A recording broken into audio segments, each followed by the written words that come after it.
কালেমার দাওয়াত যখন হযরতে মুসা আলাইহিস সালাম দিলেন, ফিরআউন বলল, আমি তো জানি না যে আমি ছাড়া আরো কোন ইলাহ আছে, আইনদাতা তো আমি, তুমি নতুন কোথা থেকে আইনদাতা নিয়ে আসছো?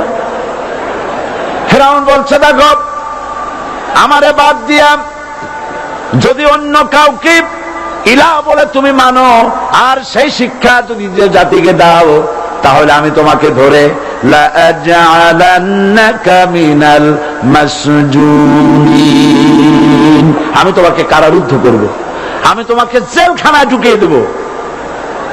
রাষ্ট্রশক্তি প্রথম বাধা দিল কারা? বলেন সবাই। সেই বাধা কি ওখানে শেষ হয়েছে না এখনো আছে? আছে কিনা জোরে বলেন। আমি তোমাকে জেলখানায় ঢুকাবো। হযরত মুসা আলাইহিস সালাম বলেন, ফিরআউন জেলের ভয় আমি করি না, আমাকে জেলের ভয় দেখায়া লাভ নাই, আমি আল্লাহ পাকের পয়গম্বর হযরত মুসা আলাইহিস সালাম। ফিরআউনের দলবল আছে, লোক লস্কর আছে, তার অস্ত্রের অভাব নাই। আল্লাহ রাব্বুল আলামিন মুসা আলাইহিস সালামের কাছে একটা অস্ত্র দিয়া দিলেন, দিছিলেন কিনা? দিছিলেন কিনা? আল্লাহ পাক হযরত মুসা কে বলেছেন, ওয়া মা তিলকা বিয়ামিনিকা ইয়া মুসা, মুসা রে তোমার হাতে ওটা কি? মুসা আলাইহিস সালাম বললেন, এটা লাঠি। আল্লাহ পাক বললেন, ফেলে দাও লাঠি। লাঠি ফালায় দিলেন, কি হয়ে গেল? হিয়া হাইয়াতুন তাসআ, লাঠি হয়ে গেল। এখন লাঠি পড়ে সাপ হয়ে গেল। সাপ দেখে নবী, ওলি হোক, সাহাবী হোক আর আলেম হোক, সাপ দেখলে ভয় করে না মানুষের? মুসা আলাইহিস সালাম ভয় পেয়েছে।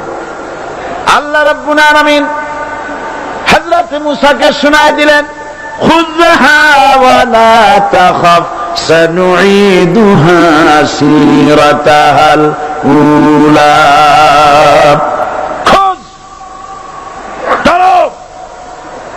লা তাখাফ, ভয় পেও না।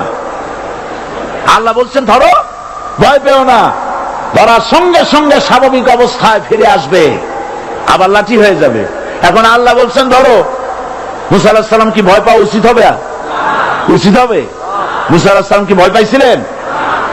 কারণ হচ্ছে দুশমনের শক্তিটা খুব বড়ই দেখা যায়, মনে হয় যেন অনেক বড়, কি জানি কি। আল্লাহ পাক বলছেন, ইন্না কাইদাশ শায়তানে কানা দাঈফা, শয়তানের চক্রান্ত যতই তুমি মনে করো অনেক ষড়যন্ত্রের জাল বিস্তার হয়ে আছে, আল্লাহ কয় কিছুই না, দাঈফা, অত্যন্ত দুর্বল। আল্লাহ পাক বললেন ধরো। মুসা আলাইহিস সালাম সাপ ধরলেন, সঙ্গে সঙ্গে লাঠি হয়ে গেল।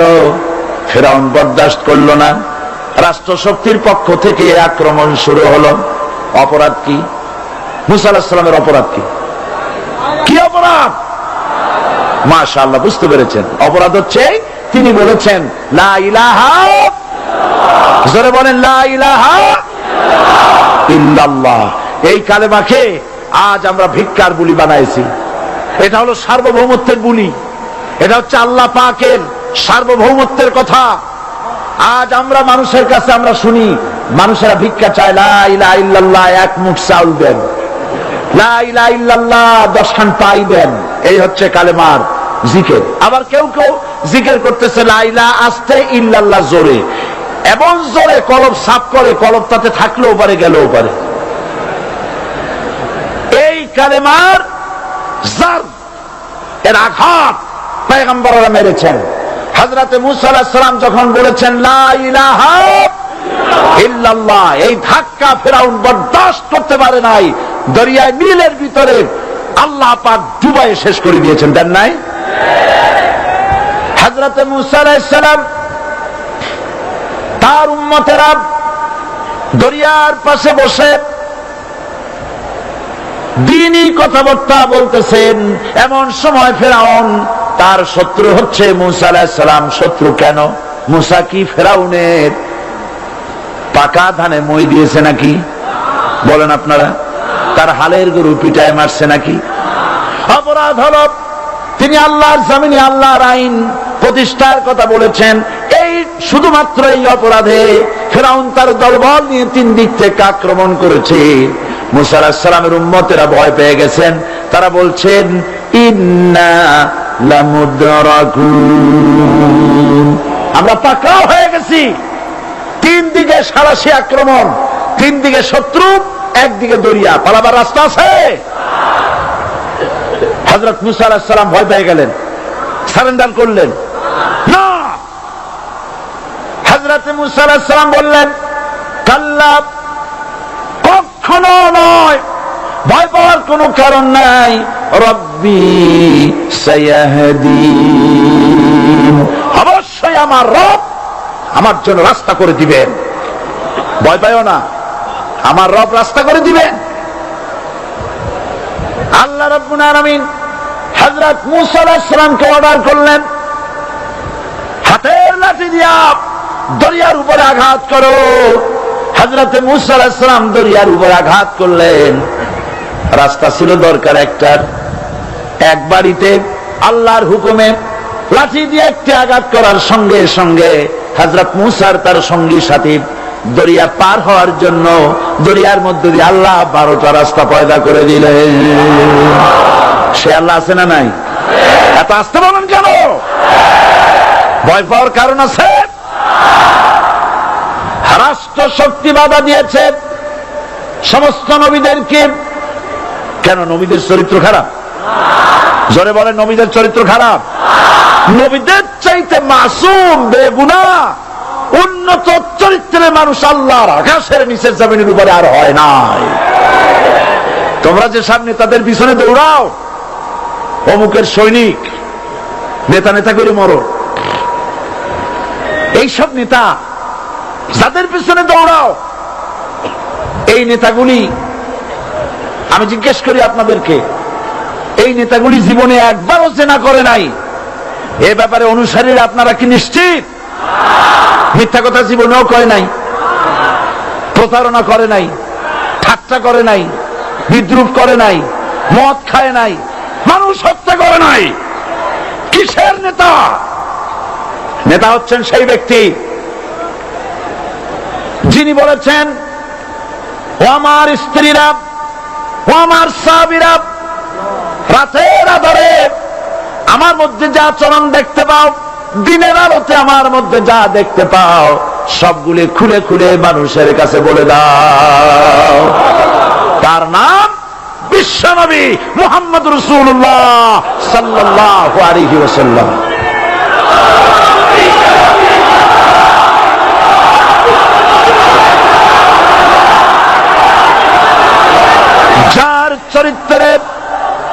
যার চরিত্রের সার্টিফিকেট আল্লাহ রাব্বুল আলামিন নিজে দিচ্ছেন, ওয়া ইন্নাকা লাআলা খুলুকিন আযীম। নবী হে, উন্নত চরিত্রের উপরে আপনি প্রতিষ্ঠিত। সুবহানাল্লাহ। কে সার্টিফিকেট দিচ্ছেন? আযীম, আযীম। আরবিতে চওড়াকে বলা হয় আরিদ, গভীরতাকে বলা হয় আমিক। কত প্রশস্ত, যা মাপার কোনো ফিতা নাই, কত গভীর, যা মাপার কোনো যন্ত্র নাই, এইটাকে আরবিতে বলা হয় আজিম। সুবহানাল্লাহ বলতে ইচ্ছে করে না? ও নবী, তোমার চরিত্র এমন যা মাপার মতো যন্ত্র পৃথিবীতে নাই। এই সার্টিফিকেট দিলেন কে? সমস্ত নবীরাই চরিত্রবান, নবীরা মাসুম বেগুনাহ। সুবহানাল্লাহ ওয়া বিহামদিহি। সেই নবীরা মার খান নাই? খেয়েছেন কিনা বলেন?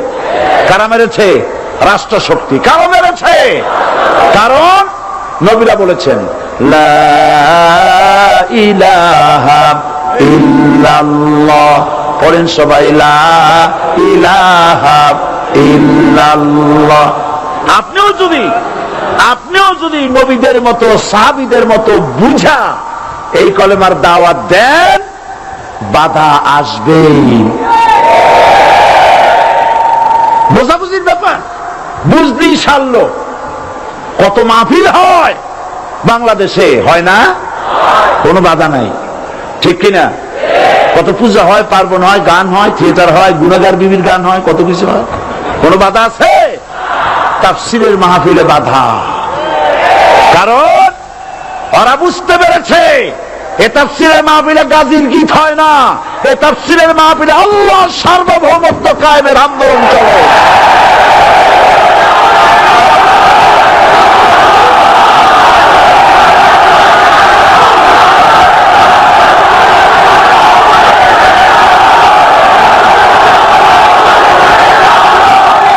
এবার দেখুন, এবার কলেমা বোঝেন, কালেমা বুঝুন। বঙ্গভবনের সামনে দাঁড়ায়, গণভবনের সামনে দাঁড়িয়ে আপনি যদি কালেমার জিকির করতে থাকেন, লা ইলাহা ইল্লাল্লাহ, লা ইলাহা ইল্লাল্লাহ, লা ইলাহা ইল্লাল্লাহ, লা ইলাহা ইল্লাল্লাহ, 2-1 ঘন্টা, 2-4 ঘন্টা, দেখবেন অফিসাররা এসে বলবে, না জানি কোন খাজা বাবা আসছে, আসেন আসেন, মিয়া খাইতে দেবে, হাদিয়া দেবে। যেহেতু যিনি পড়তেছেন উনি বোঝেন না কি বলতেছেন, আর যারা দাওয়াত দিয়ে নিয়ে গেল ওরা টের পাই নাই যে কি কি শুনে দাওয়াত দিতেছে।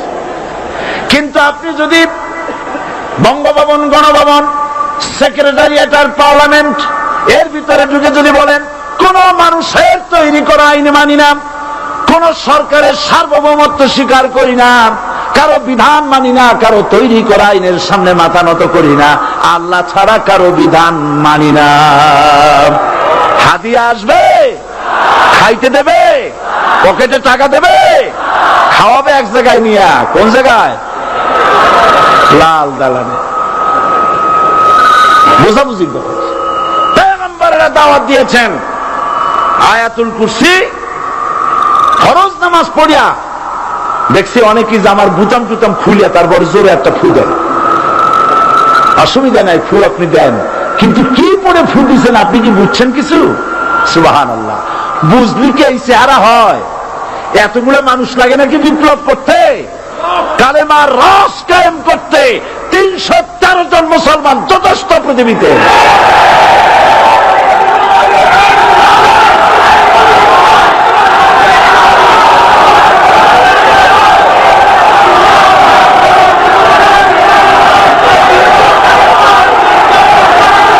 আল্লাহ পাক কোরআনে কারীমের মধ্যে আল্লাহ পাক বলেছেন, এমন একজন নবী বাঁচাই নাই, ইয়া হাসরাতান আলাল ইবাদ, বান্দার উপরে আফসোস।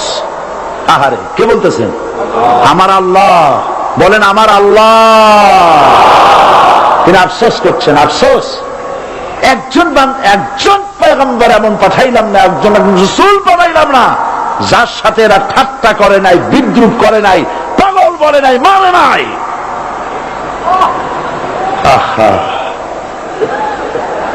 অপরাধ আল্লাহর সার্বভৌমত্ব প্রতিষ্ঠার অপরাধ। হযরত ইব্রাহিম আলাইহিস সালাম তিনি যখন এই কালেমার দাওয়াত দিয়েছেন নমরুদের বিরুদ্ধে, নমরুদ বলেছে, মান আসাদ্দু মিন্না কুওয়া, আমার চাইতে শক্তিশালী আর কে আছে? আনা রাব্বুকুমুল আলা, আমি তোমাদের বড় প্রভু। নাউজুবিল্লাহ। কই থেকে একটা তুমি বলছো লা ইলাহা ইল্লাল্লাহ, আমি তো ইলাহ। হযরত ইব্রাহিম আলাইহিস সালামকে কালেমার দাওয়াত পেশ করার অপরাধে অগ্নিকুণ্ডের ভিতরে ফালাবার ব্যবস্থা হয়ে গেছে। আল্লাহ পাক সব ঘটনা কোরআনে বলে দিয়েছেন কিনা বলেন? কেন বললেন এই সমস্ত কথা? এই জন্য বলেছেন, ফেরাউন মরে যাবে, নমরুদ মরে যাবে, কিন্তু তাদের প্রেতাত্মারা যুগে যুগে তারা বেঁচে থাকবে। আগুনের ভিতরে ফালাবার ব্যবস্থা হয়েছে। আল্লাহ পাক বলে দিয়েছেন, আমার রাস্তায় যদি চেষ্টা করো, জিহাদ করো, আমার সাহায্য তোমরা পাবে। ওয়া কানা হাক্কান আলাইনা নাসরুল মুমিনিন, মুমিনদেরকে সাহায্য করা আল্লাহর জন্য ওয়াজিব। সুবহানাল্লাহ বলবেন না? আলহামদুলিল্লাহ বলবেন না? আমার জন্য ওয়াজিব মুমিনদেরকে সাহায্য করা।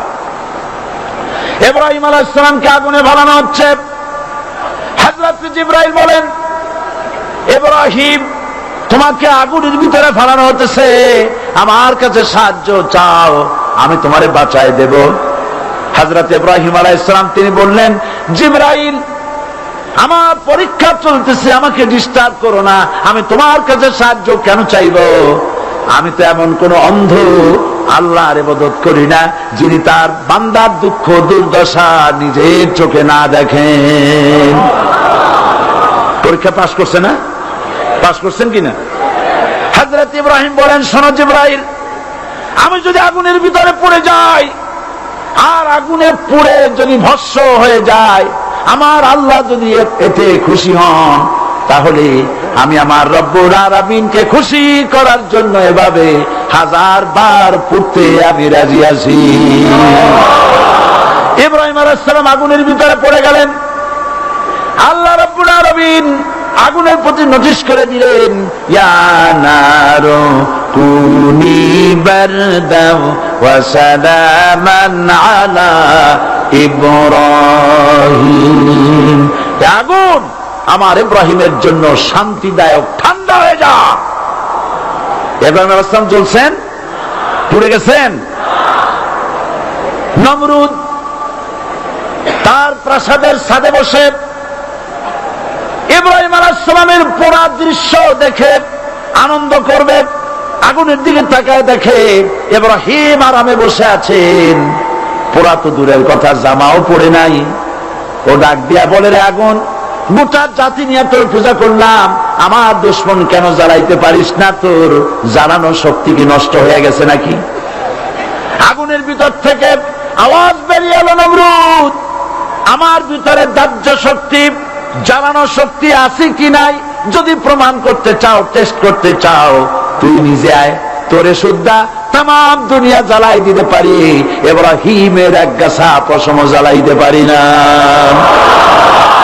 বিশ্বকবি আল্লামা ইকবাল কি সুন্দর করে বলেছেন, আজ ভি হো জু ইব্রাহিম কা ইমা पैदा आग कर सकती है एक अंदाजे गुलिस्ता पैदा। ইব্রাহিমের ঈমান যদি আজও কোথাও হয় বিদ্যমান, করতে পারেন অগ্নিকুণ্ডে খুবসুরত এক গুলিস্তান। এখনো যদি ইব্রাহিমের সন্তানদেরকে আগুনের মধ্যে ফেলে দেওয়া হয়, আর ইব্রাহিম ঈমান যদি থাকে, আগুনকে ফুলের বাগান বানাবার ক্ষমতা আল্লাহর আছে। চিরকাল আল্লাহ পাক এই কালেমাকে দিয়েছেন আল্লাহর সার্বভৌমত্বকে প্রতিষ্ঠা করার জন্য। আয়াতুল কুরসি শুধু পড়ে বুকে ফু দেওয়ার জন্য নয়।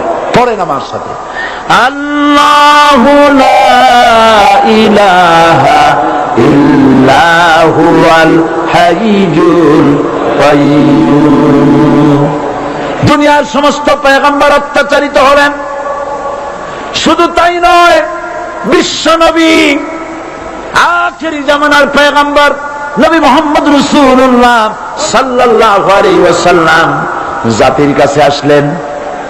তিনি এসে বললেন, ইয়া আইয়ুহান নাস কুলু লা ইলাহা ইল্লাল্লাহ। প্রথম দাওয়া, প্রথম দাওয়া। শুনছেন কথা? রাসূলুল্লাহ বলছেন, ও জাতি, আমার রাসূল তো মক্কার রাসূল না শুধু, মদিনার রাসূল না শুধু, আরবি ভাষা ভাষীদের রাসূল না শুধু, আমার নবী কি নবী? চিল্লায় বলেন। তাই তিনি বলেছেন, ও বিশ্বের মানবতা, বিশ্বের মানব গোষ্ঠী, যদি মুক্তি পেতে চাও, নাজাত পেতে চাও, উচ্চারণ করো, বিশ্বাস করো, আমল করো, বলো লা ইলাহা ইল্লাল্লাহ। জোরে পড়েন, লা ইলাহা ইল্লাল্লাহ, লা ইলাহা ইল্লাল্লাহু মুহাম্মাদুর রাসূলুল্লাহ। আবু জাহেল বুঝছিল কলেমার অর্থ? কথা বলেন না কেন? আবু জাহেল বুঝছিল? উতবা, সাইবা, মুগিরার গোষ্ঠীরা বুঝছিল? বুঝেছে। তারপরে তারা চিন্তা করলো যে সর্বনাশ তো করছে, লা ইলাহা, কোন ইলাহ নাই, আইনদাতা নাই, বিধানদাতা নাই, তাহলে আমরা কি ঘরে বসে বসে কি করব? উনি নতুন একজন ইলাহ নিয়ে আসছে, আল্লাহ ছাড়া কোন ইলাহ নাই, তাহলে আমাদের কাজটা কি? প্রথমে তারা চেষ্টা করলো যে একটু দেখি নরম নরম ভাবে হয় নাকি। চলে গেল আবু তালেবের কাছে, আসে না দিছে, বললো আবু তালেব তুমি তো কুরাইশদের নেতা, তোমার ভাইয়ের ছেলে কয়টাই কি? আশ্চর্যজনক কথা, লা ইলাহা ইল্লাল্লাহ, আল্লাহ ছাড়া কোনো ইলাহ নাই, তা আমরা করবো কি? তোমার ভাতিজাকে বুঝাও লা ইলাহা ইল্লাল্লাহর দাওয়াত বন্ধ করে দিক, এর বিনিময়ে টাকা লাগে টাকা দেব, সোনা লাগে সোনা দেব, যত সুন্দরী মেয়ে চায় তাও দেব, নেতৃত্ব চায় তাও দেব, তবুও যেন কালেমার দাওয়াত না দেয়। আসিনে কা হাদিসে আছে কিনা? নবীজি যখন বাড়ি ফিরলেন, চাচা আবু তালেব নিজের কলিজার টুকরা সন্তান হযরত জাফর আলীর চাইতে তিনি ভালোবাসতেন কলিজার মতো করে মুহাম্মদ সাল্লাল্লাহু আলাইহি সাল্লামকে। বলছে বাবা এমন কথা কেন বলো যাতে লোকেরা খেপে যায়, এই কথাগুলি বলো না, ওরা আমার কাছে এই সব প্রস্তাব দিয়ে গিয়েছে। রাসূলুল্লাহ প্রস্তাব শুনে এগ্রি করলেন? জি। আমার নবী বলেন আমার চাচা আবু তালেব প্রস্তাবকারীদেরকে শুনিয়ে দিন। হুজুরের সাথে তখন অনেক লোকজন নাকি, অনেক অস্ত্রপাতি, কিচ্ছু নাই, আল্লাহর শক্তি ছাড়া কিছুই নেই। আমার নবী বলেন আমার চাচা আবু তালেব প্রস্তাবকারীদেরকে শুনিয়ে দেন, যেটা দেওয়া সম্ভব সেটা তো দূরের কথা, যেটা দেওয়া সম্ভব নয় তাও যদি তারা দিতে পারে আমারে, যেমন আকাশের সূর্যটা ধরে এনে ওরা যদি আমার ডান হাতে তুলে দেয়, আকাশের পূর্ণিমার চাঁদটা ধরে যদি বাম হাতে আমার তুলে দেয়, এর বিনিময়ে এক মুহূর্তের জন্য তাওহীদের দাওয়াত আমি বন্ধ করে দেব না। সুবহানাল্লাহ।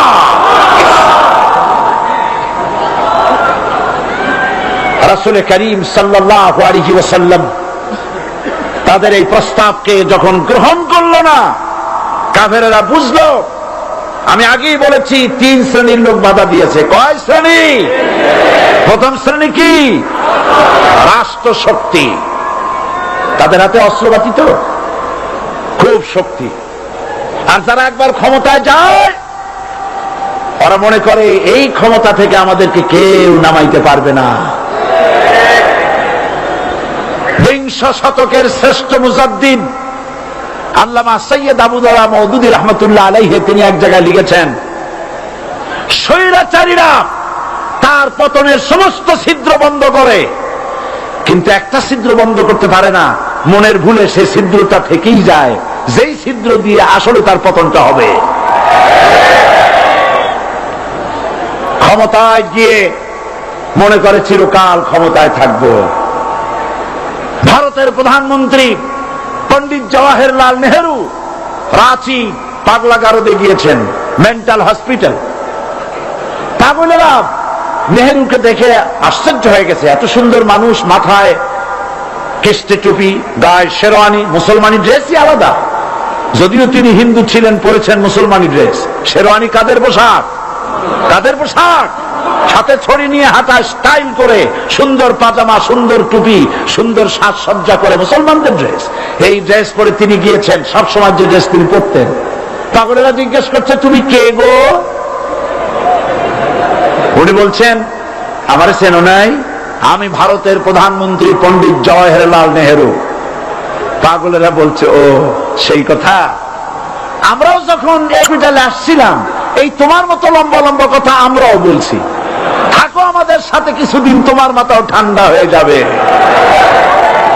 ক্ষমতায় যারা থাকে, ক্ষমতার মোহে চতুর্দিকে অন্ধকার দেখে, মনে করে আমার পতন আর হবে না।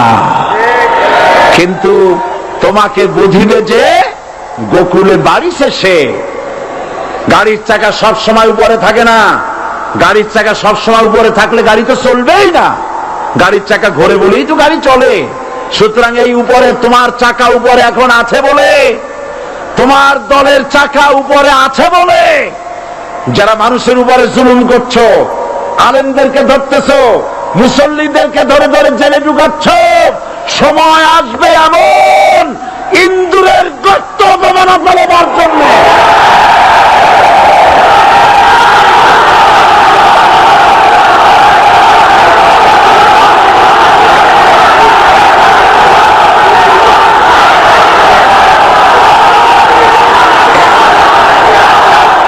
জাহেলের গোষ্ঠী, আবু জাহেলের গোষ্ঠী মনে করেছে সোজা আঙ্গুলে ঘি যখন উঠলো না, আঙ্গুল বাঁকা করতে হবে। শুরু হয়ে গেল অত্যাচার, শুরু হয়েছে না? হযরত সুমাইয়া রাদিয়াল্লাহু তাআলা আনহা কি নির্মম ভাবে, নিষ্ঠুর ভাবে তাকে শহীদ করা হলো। খাব্বাব, হুবাইব, হযরত খাব্বাব রাদিয়াল্লাহু তাআলা আনহুকে দেখে হযরত ওমর একদিন বলছিলেন, খাব্বাব তোমার পিঠে এত গর্ত কেন? এত গর্তওয়ালা পিঠ আর এত চিকুন কোমর আমি তো জীবনেও দেখিনি। হযরত খাব্বাব বলেছেন, ওমর জানো না, ইসলাম কবুল করার অপরাধে, কালেমা পড়ার অপরাধে কাফির বেঈমানেরা আমাকে মারধর করেছে। যখন আমি তাদের মারে কালেমা ছাড়ি নাই, তখন আগুন জ্বালায়া আগুনের আংটার উপরে, আংটা আগুনের উপরে আমাকে চিৎ করে শোয়ায়া, আমি যেন নড়াচড়া করতে না পারি সেজন্য আমার বুকের উপরে পাথর চাপা দিয়া রেখেছে। আগুনে গোশত পুড়ে পুড়ে আগুন ভিতরে ঢুকেছে, গায়ের রক্ত আর চর্বি গলে গলে পড়ে আগুনগুলো নিভেছে। ওই পিঠে যে গর্ত হয়েছে আজও পর্যন্ত সেই গর্ত মিটে যায় নাই। হযরত খাব্বাব রাদিয়াল্লাহু তাআলা আনহু বলছেন, বুখারী শরীফে হাদিসে ভাবে এসেছে, ওয়ান খাব্বাব বিন আরিত রাদিয়াল্লাহু তাআলা আনহু আন্নাহু قال شكونا إلى رسول الله صلى الله عليه وسلم وهو متوسد بردة له في ظل الكعبة।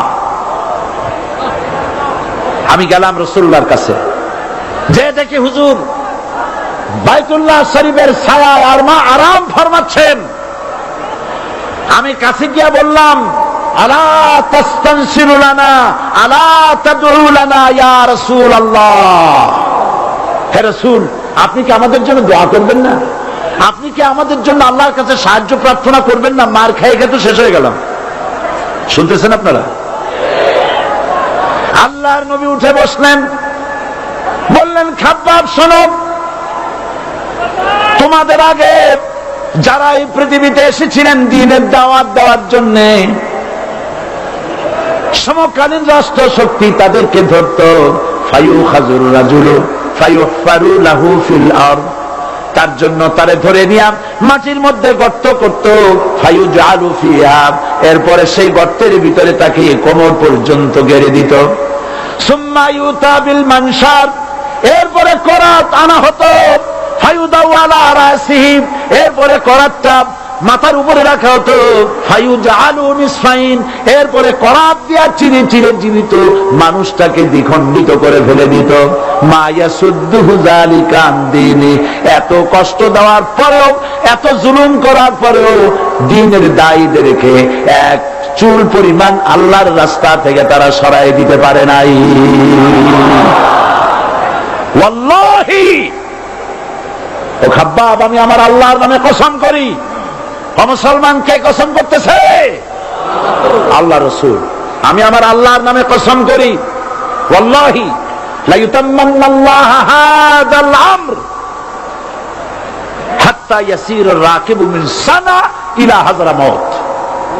সেদিন বেশি দূরে নয়, ইয়েমেনের রাজধানী সানা থেকে শুরু করে সৌদি আরবের হাযরামাউত পর্যন্ত হাজার হাজার মাইল, এই দীর্ঘ পথে যুবতী নারী তার সৌন্দর্যের পশ্চা নিয়া, আর ধনাঢ্য ব্যক্তিরা, সওদাগরেরা তাদের টাকা পয়সা নিয়া একাকে নিয়ে অথবা দলবদ্ধ ভাবে মানুষেরা যাতায়াত করবে। লা ইয়াখাফু ইল্লাল্লাহ, মানুষের মনের মধ্যে কোনো ভয় থাকবে না। এমন একটা সময় আসবে, ওয়ালাকিন্নাকুম তাস্তাজিলুন, অথচ তোমরা বড্ড তাড়াহুড়ো করছো। তাড়াহুড়ো করো না, অপেক্ষা করো, ধৈর্য ধরো, মার খাও, জেলে যাও, শহীদ হও, আল্লাহর রাজ কায়েম হবেই হবে।